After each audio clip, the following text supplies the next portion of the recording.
Hi folks, Chris Voss here from the ChrisVossShow.com, the ChrisVossShow.com. Current blog post we want to share, of course, review the latest in social media and technology.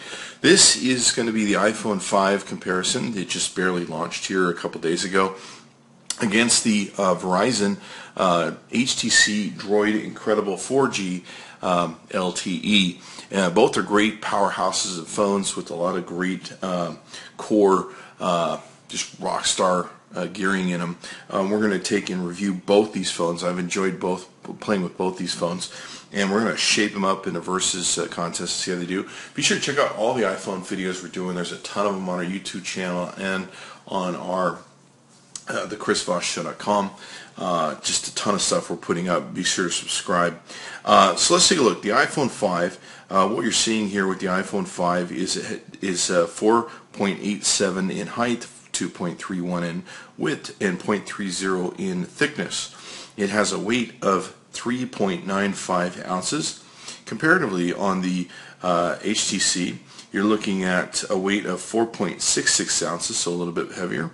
Its dimensions are 4.82, 2.4, and 0.46. So it's quite a bit thicker, but it's nonetheless a very powerful phone. So now each device is running on some of the latest software that you can take and get for each of them. The OS on the Apple iPhone 5 is the iOS 6, which is the very latest. It came out last week also with the phone. There is on the Verizon, it's running off of 4.03 Android and the HTC Sense 4.0. Now there is a 4.04 version of Android out, and also Jelly Bean Sandwiches is fairly new, but not a lot of people have it yet. So we'll see if it gets upgraded to those versions here. Going back to the iPhone 5, you're looking at 9.4 days, 225 hours standby on the battery, talk time on 3G 8 hours. Capacity is 1440 milliamps. Runs on a system chip called the Apple A6. Now the Apple A6 has really been redesigned with the core architecture called the ARM V7 chip, and they've actually redesigned it, re-innovated it, and it's super fast, even though it shows it's only a dual core processor with roughly 1000 megahertz. It's being reported differently across different benchmarks. It has a system memory of 1 gigabyte RAM, built-in storage 16 gigabytes. Now you can of course have that changed to 32 and 64 if you buy the upgraded phones. The camera is 8 megapixels. It has a front-facing camera that's 1.2 megapixels. The back camcorder has 1080p HD 30 frames per second. Let's take a look at the Droid HTC. On the Droid, we're looking at a processor of a 1.2 gigahertz Qualcomm Snapdragon S4 dual-core processor. Has a memory of 8 gigabytes of internal storage. Raw hardware, 4.8 megabytes internal storage. Available to users is 1 gigabytes of RAM. And it also has upgradable RAM where you can take and put in a micro SD thing in the back to take and upgrade the RAM for it. It has on the back a 8 megapixel camera. On the front, it has a VGA resolution front-facing camera. On the back camera, it's 1080p HD going out. So there you have it. Those are the comparison numbers between the two different devices. Let's go ahead and take a look at the bodies. Okay, here on both devices you can see that on the iPhone 5 they've moved the earphone hole to the bottom. Has a really nice cool looking grill, I think, and what's cool is it has a chrome insert into its new plug that they've redesigned. I really do love the new plug, and I think it's even better than Android plugs. Reason being is because you can flip it either way and it will still insert into the device. Even with Android plugs, you have to get it the right way to put it in. It's so brainless, and you don't have to look at it. You just put it in and away you go. Saves you some time, but when you're doing that 50,000 times in your life, it makes a difference. On the Droid, we're looking at a small microphone hole here, and of course the pull area where we can tab out the back, as you saw before. Across the top on both devices, we have a metal power switch on the top of the 5. We have a red plastic switch, I believe it's plastic, on the Droid, and a small microphone hole and an earphone plug. Okay, now down the left side of both devices, you can see that we have a mute on-off switch, and then we have volume buttons up and down here. On the left side of the Droid, we just have a sync power port for the micro USB.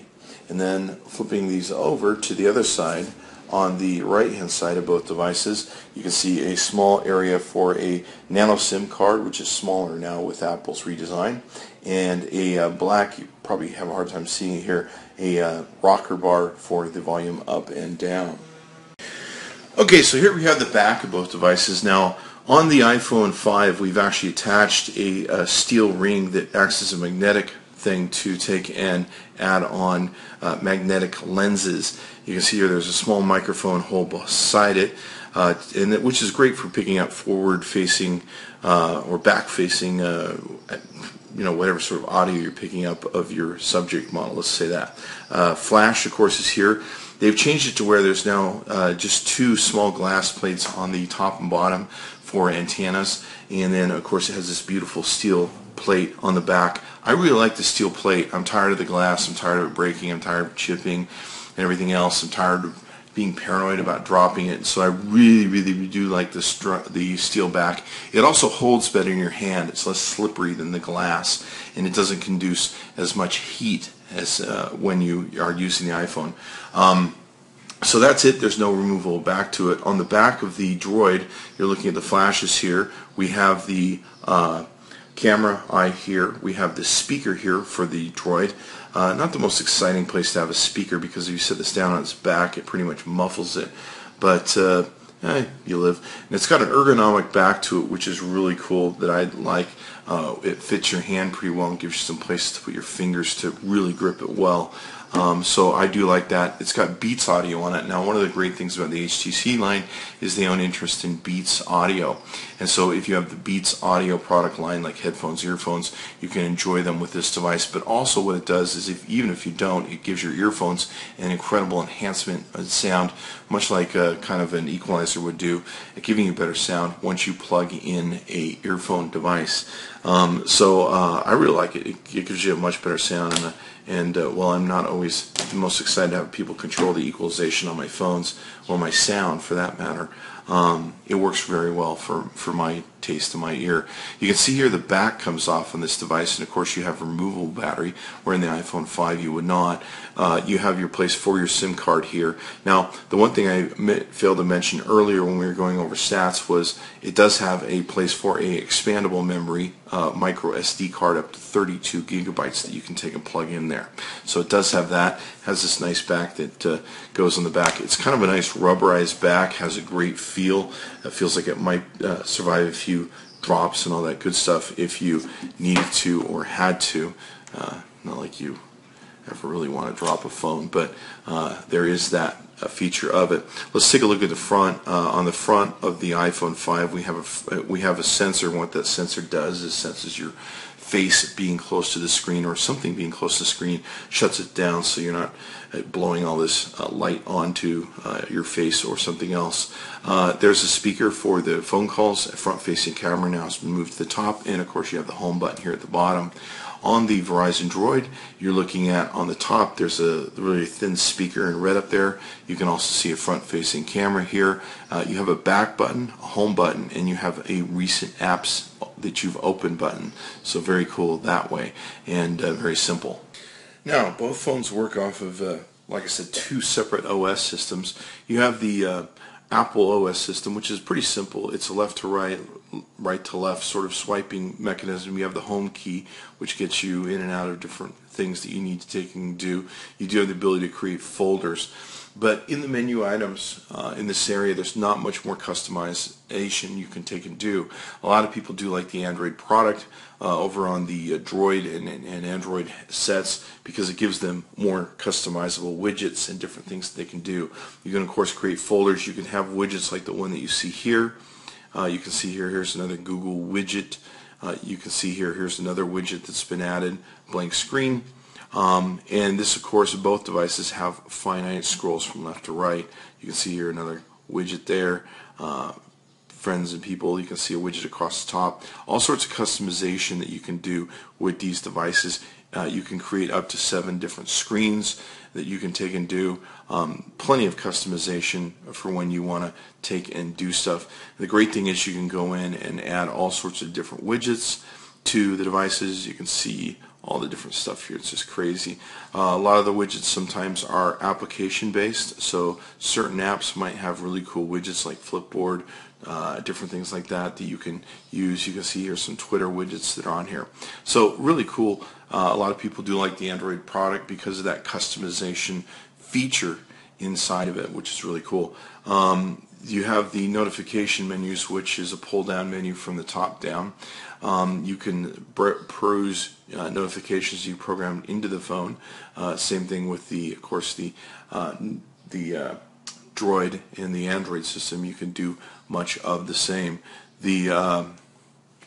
Let's take a look at some other things. What we want to do now is we want to take a look at some speed tests on both devices and see how well they did with their respective speeds. Now, when these were done, we're going to be pulling the results, as you'll see here. When these were done, we turned off the Wi-Fi, and as you can see, the Wi-Fi is again active. But I assure you, these were done under those standards. So looking at the results, you can see here. Now, this is an AT&T phone through AT&T. It's my personal phone, but AT&T has a great network. One benefit of the AT&T network is you can do voice and data calls at the same time, where with Verizon and Sprint, you cannot. So that's one attribute you have to tend to worry about. I'm not sure why that's still happening with the iPhone 5. And let me point out, that's only on the iPhone 5. That is not on the Droid Android product that I'm referring that information to. So if you do buy an iPhone 5 through Verizon or Sprint, you have some limitations there that you need to be concerned about. Whereas with the Android product, you do not. So you can do voice and data all day long. It's a great multitasker. Now with the Verizon, you can see the Verizon at verizonwireless.com. That's verizonwireless.com. Thanks to Verizon for providing the phones for us, and they provided this Droid for us to take and test here. Be sure to check them out. Tell them Chris Voss sent you. You can find the ATT phone at AT&T.com. With the results here, you can see the downloads from their respective services. This one from Verizon, this one from AT&T. Both are incredibly fast, and like I said, both have really workhorse processors and gearing inside their phones and have just impressive results when it comes to rocking and rolling. Let's take and do this. We're going to switch over. We're going to do a Geekbench test really quick, and we'll see how the Geekbench runs on both these devices, and they should score very, very well given both their ability to rock.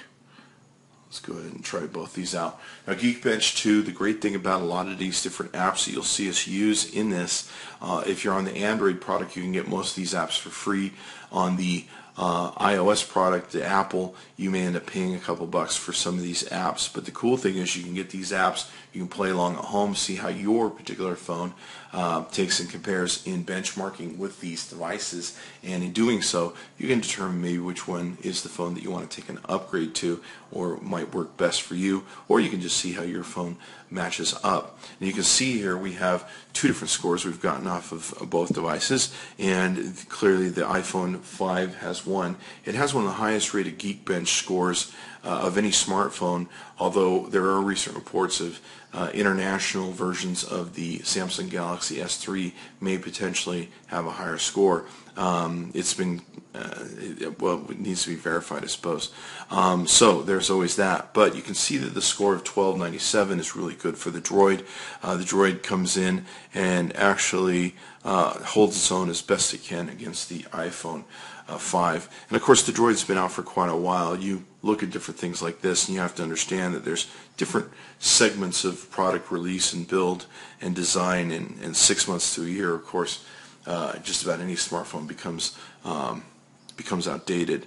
So let's take a look at the system information. You can see here the 1.02 gigahertz processor that's reported on the iPhone 5. On the Droid, you've got a 1.24 gigahertz. Of course, it doesn't seem to matter much when it comes to the speed of the device. Integer performance, you got 1266 against the 850. Let's take a look at floating point performance, 2114 against 1943. You can stop the video if you want to see any of those individual scores. Memory performance is 1860, 1322.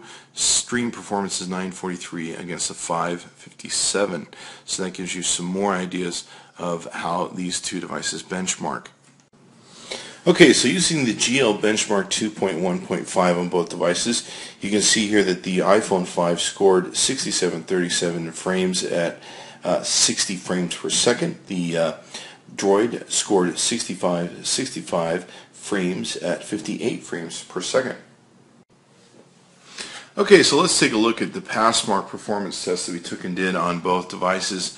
As you can see here, the iPhone 5 did 3608 against a 1918 for the benchmark for the Verizon Droid. Let's go ahead and page down. The CPU readings are a monster. It's 25,069 on the CPU for the 5, and on the Droid 4582.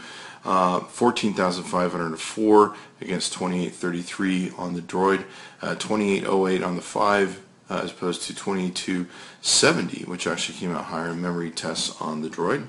Looks like the Droid also beat it on 2D graphics, 2145 on the Droid opposed to 1579 on the iPhone 5, whereas the 3D graphics test trounced at 1705 and 1612 on the Droid. Okay, folks, so we ran a speed test using the Hotspot on the AT&T phone. So basically a Hotspot server on the iPhone to go to the iPad 3 that we have that will give it a good speed test Hotspot. You can see the numbers here. The numbers we did see tend to vary a bit. We saw 5s during the day. It's now the evening, so we're seeing stuff in the 9s and 10s. So your mileage, of course, will vary depending upon your location. So this is the Hotspot test, and you can see the speed test of results we got from the iPhone 5. Now, Hotspot's a major factor when it comes to service and everything else. It's blazing is the correct word, blazing fast when it works off of the LTE 4G network with Verizon. We hooked this up to an iPad 3. Now, an iPad 3 is a humongous data sucker. So it gives us a great benchmark test for bringing down a lot of data, pushing a lot of data, etc. So you can see here the upload's really good when it comes to upload speeds. Download very good. And so it performed exceptionally well on the Hotspot test. One thing we did notice, though, with the Hotspot test is we had it plugged into a charger at the time we were testing the Hotspot. We did notice that a warning came up that said it could not charge at the pace we were processing data. Now, we were using a huge data suck, which is the iPad 3, and other devices aren't going to take as much data as this because this brings in some really high density data. So, given that was something we ran into, you definitely want to make sure it's charged if you're going to take it onto a Hotspot device, because it looks like it will perform very well. Given, I don't think that's a negative because it's working really that hard, and from what we've seen in the processing benchmarks, what you're going to see the processing benchmarks, it's a performer of a phone. So it definitely is going to use up a lot of data and rock and roll. The iPad actually, as this performer as well, it has the same problem where if you're using high density programs and games, it will not charge to keep up with the pace that you're using it. It's an indication of good performance. Alright, so here you can see us. We're doing a Skype call between the iPhone 5 and Skype. This is across a localized network. You can see the results we're getting here. Pretty good front-facing camera. Great results so far. Not perfect, of course. The front-facing camera is only like 1.2. So there you go. But you can see how well it performs on a localized Wi-Fi and a Skype video call.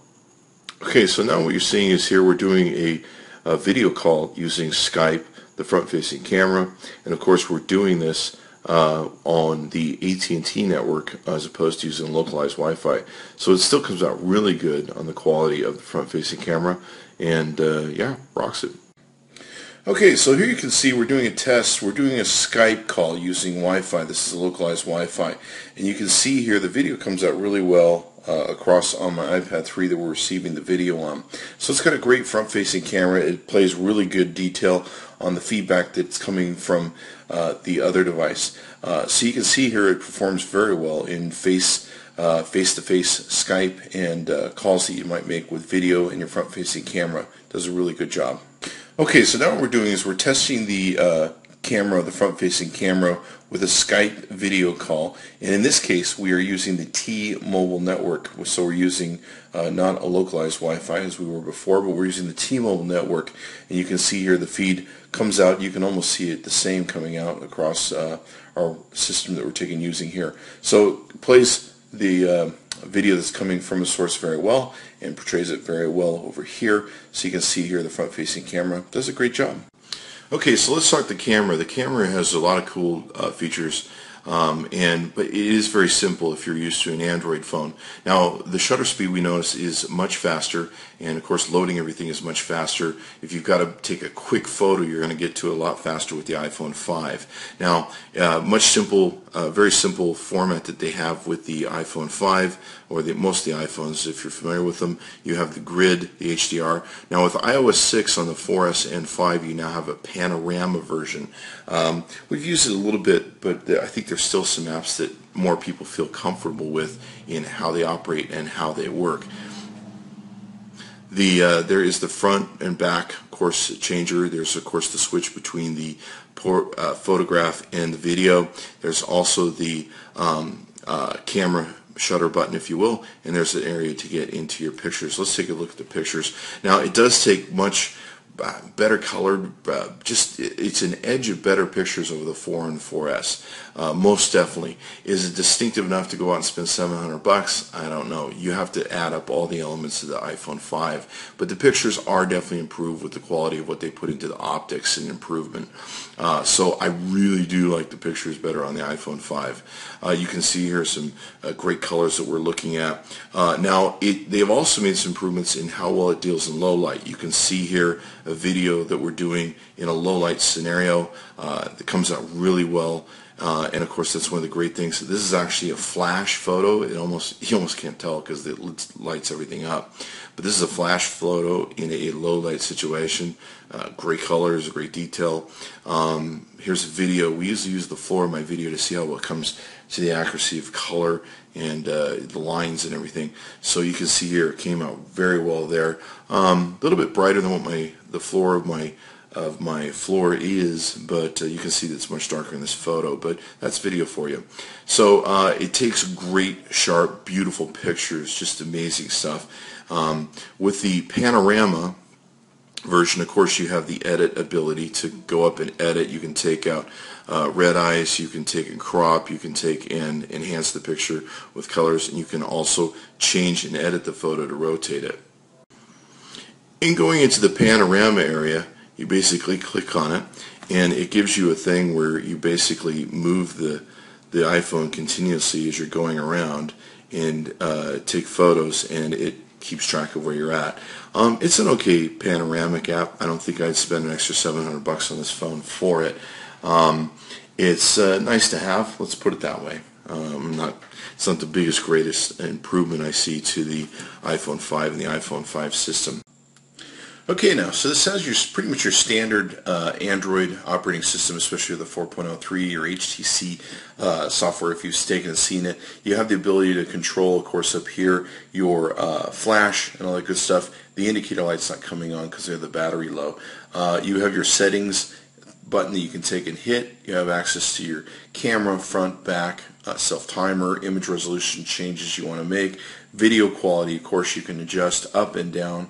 The review duration of image adjustments that you want to take and make to the quality of the image. You can adjust exposure and all that good stuff. Let's take a look at a few others. Let's see, ISO, white balance. The real nice thing about the Android line, of course, you have a whole lot more customization of the camera than you do with other OSs. Camera options here, you can see autofocus, face detection, smile, capture, camera, all that sort of good stuff. Let's take a look at, you've got auto upload if you want to take and do this, camera interface where you've got grid, shutter, different video options you may have for video stabilization, different camera options. I think we covered that. So you have all that available to you there. There's different basically camera scenes that you can take and pre-program into the phone so that you can get different lighting scenarios and stuff like that. You can choose HDR, panorama, portrait, group portrait, whiteboard, low light, close-up, etc., etc. And the camera will adjust itself to what it needs to do. You've got a zoom here, in and out, and then you also have the feature of where you have the ability to add different effects. Now, the great thing about these effects is they'll show up real time in the camera so that you can get an idea as to how the effects will look when you do your shot. So, and of course, you can change these to however you want to take and do that. You can, of course, focus by touching anywhere on the screen so that you can get the subject you want to focus. You also have a shutter button for your camera and then a video button which activates your video. Let's take a look at some of the camera shots that we did. Okay, so now let's take a look at the camera shots that we got out of the HTC camera. It seems to be compliant with a lot of the different rear cameras that we see in the HTC product line, especially the HTC One product line. You can see here it takes great sharp photos, great detail, all that good stuff. One thing we have noticed, like I mentioned with the HTC cameras, is the ones of late have kind of jacked up the yellow, blues, and greens in the photos. You can see a picture here, and we use this as a way to show you what happens in certain environments. You can see here, and this is much more defined on the actual camera itself. It's coming through very differently, but the greens come through very thick on here, and of course the floor looks very yellow when this is actually more of a brown color. Now, we find that with most of the HTC One phones, they do that, and the reason that we presume that they do that is because it makes your photos you take in other environments much more brighter. The images pop with yellow, blues, greens popping out. The challenge is when you get into an environment like this, where it's dominated by yellows, blues, and greens, it tends to overrun the camera. So this is one of the reasons that we use this as a test. You can see it's got great detail on the floor. It takes great pictures. You can adjust some of these settings out by going into the customization and everything else. Is it bad? We don't think so. But definitely you want to be aware of it when you go into a yellow, blue, and green environment. Here, once again, the video, and this is another thing that kind of surprised me on the video. The aperture area that it takes video, it wasn't as wide as some of the other areas that we've seen with other cameras. But it still takes great video, and there's no problem there. You can still see great detail in the shot. Here's a low light shot. It performed really well with the low light shot and flash shots. Very impressive. This will take a second to kick into gear with the lamp. But you can see here it does a great darken low light shot. You can see the image very well. It doesn't have any problem getting it light up and being able to see detail. Same thing with the flash. It takes a great flash photo. You can see here very well in detail. Now this is a flash in low light, I should say, where we're taking it, and this is almost a darkened image here. You can see great detail on the bike, everything else. This is a great shot for a low light shot. Colors come in really rich, so it performs really well in low light, which was very impressive, and it performs in normal light just as well. So we really like the camera, very impressive. HTC is building a good one. Now, overall, I love both phones. They've been great phones to deal with. They both have real powerhouse cores inside, and some of the fastest phones that I've really enjoyed on the Android product, and also on the iOS product, of course, with the new iPhone 5. It's the latest and greatest, let's say that. Be sure to check out both phones, decide which one is best for you. There's obviously the AT&T phone that you can get from AT&T.com, where I got mine, and of course, it's the Apple 5 iOS 6. And you can also go get to VerizonWireless.com, check out their wonderful phones. They, of course, have the latest and greatest and coolest phones. You can also buy the iPhone 5 on the Verizon network.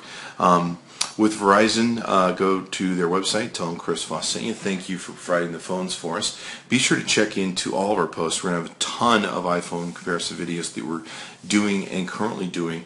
We're doing all the phones we have in our stockpile right now.